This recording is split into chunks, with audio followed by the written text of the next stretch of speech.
बिस्मिल्लाहिर्रहमानिर्रहीम। अस्सलाम वालेकुम दोस्तों, ज़ुहान किचन गार्डन में अमजद अली हाज़िर खिदमत है। हम अपने पौधों को हेल्दी और फ्रूटी कैसे बना सकते हैं? पोटेड प्लांट की मिट्टी में जो हम खाद ऑर्गेनिक खाद कैसे ऐड कर सकते हैं? उसमें फास्फोरस, कैल्शियम, मैग्नीशियम वाली खाद कैसे ऐड कर सकते हैं? और अपनी मिट्टी जो पोटेड प्लांट की मिट्टी है, उसको बेनिफिशियल बैक्टीरिया उसमें कैसे पैदा कर सकते हैं? तो इसके लिए आपने वीडियो को मुकम्मल देखना है दोस्तों। सबसे पहले तो दोस्तों आपने ये काम करना है कि अपने पौधों के अंदर जितने भी वीड्स होंगे, जड़ी-बूटियाँ उगी हुई हैं, उनको आपने निकाल देना है, बड़ा नहीं होने देना ज़्यादा। जैसे ही आप देखते हैं 1, 2, 3 बड़ी हो गई हैं, तो आपने उनको निकाल के बाहर फेंक देना, ताकि वो हमारे पौधों के अंदर जो मिट्टी है उसके अंदर से पौधों की खुराक ना लें। तो ये काम आपने लाज़मी करना है। उसके बाद दोस्तों आपने अपने पौधों को जो है ना मिट्टी को ढीला करते रहना, गोडी करते रहना है।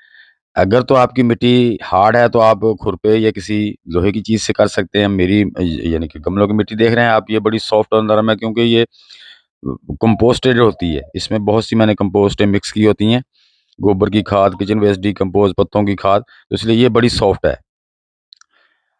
तो अब हमने करना क्या है कि हम अपने पौधों की मिट्टी में जो बेनिफिशियली बैक्टीरिया कैसे पैदा कर सकते हैं ताकि हमारे पौधों की ग्रोथ तेज़ी से हो।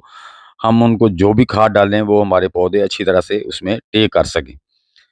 तो इसके लिए हमें थोड़ी-सी मेहनत करनी पड़ती है दोस्तों, बगैर मेहनत के आप कहें तो कुछ भी नहीं होता।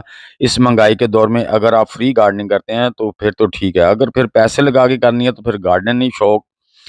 तो घर में अगर सब्जियाँ उगा रहे हैं, कोई चीज़ उगा रहे हैं तो वो ऑर्गेनिकली होनी चाहिए। केमिकली तो सब्जियाँ हमें बाज़ार से भी मिलती हैं। अगर आप ऑर्गेनिकली हाइजीनिक सब्जियाँ खा के देखें, आपको बहुत ही लुत्फ़ आएगा, मज़ा आएगा। तो दोस्तों ये हम जो गोबर की खाद इसमें ऐड करते हैं, उसमें अक्सर कोई बीज रह जाते हैं जो जड़ी-बूटियाँ उगाती हैं।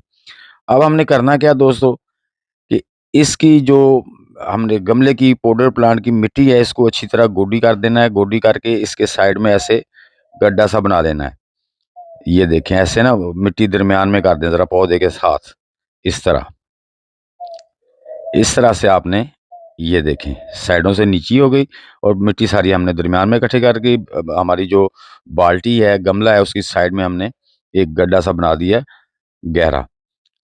तो अब दोस्तों करना क्या है, हमने हमारे जो फ्रूटी प्लांट है मसलन टमाटर के वगैरह के हैं, उसमें हमने जो फास्फोरस और पोटाशियम वाली खाद कैसे ऐड करनी है। इससे हमारे पौधे को खुराक भी मिलेगी और हमारे पौधों की मिट्टी में बेनिफिशियल बैक्टीरिया पैदा होगा, जिससे दोबारा हम जो खादें डालेंगे वो जल्दी से डिकम्पोज़ होके हमारे पौधे को मिलना शुरू। ये जैसे ओनियन के प्याज़ के छिलके हैं जो सूखे होते हैं, तो अगर आप इनको ड्राई करके थोड़ा पाउडर बना लें तो वो बहुत अच्छा है, वो जल्दी डिकम्पोज़ हो जाएगा। बहरहाल मेरे पास अभी टाइम नहीं था तो मैं नहीं कर सका। दूसरे नंबर पे दोस्तों ये है बनाना के छिलके, केले के छिलके, उसको मैंने ड्राई करके पीस के जार भर के रखा हुआ है, जब ज़रूरत पड़ती है मैं पौधों को डालता हूँ। आप इस तरह उसको स्टॉक कर सकते हैं ड्राई करने के बाद प्याज़ के छिलकों और इनको। तो अब हमने ये हमारे जो दोनों चीज़ें हैं इसके अंदर potassium, phosphorus, magnesium, iron, sulphur और नाइट्रोजन की मिकदार भी होती है। तो ये सारी चीज़ें हमारे पौधे को जब फूल आएँगे तो फ्रूट आएँगा फूलों में से फ्रूट बनेगा तो तब हमारे पौधों को इसकी ज़्यादा ज़रूरत होगी। तो हम ये सारी तकरीबन ये 1 मुट्ठी ये छिलके थे प्याज़ के और 1 मुट्ठी जो है ना वो केले केले का जो पिल्स हैं उनको मैंने पाउडर बना के रखा हुआ वो हम डाल देंगे। केले के छिलके डाल दिए हैं, अब इन पे हम जो है ना ये बनाना पिल पाउडर जो है ना वो डाल देंगे। अब दोस्तों इनको जो हमने ये डाल दिया है, ये ड्राई है, खुश्क है। इसको डिकम्पोज़ होने के लिए नाइट्रोजन की ज़रूरत है। अगर हम इसको नाइट्रोजन नहीं देंगे तो वो जो नाइट्रोजन हमारे पौधे की मिट्टी में है, वो लेके ये डिकम्पोज़ होंगे। उसके लिए आपने दूसरा काम क्या करना है कि ये मैंने कुछ पालक लाए थे, उसके कुछ पत्ते और डंठल थे, उनको बारीक काट दिया है। काटने के बाद ये भी हम पत्तों के ऊपर थोड़ा-सा इसको डाल देंगे।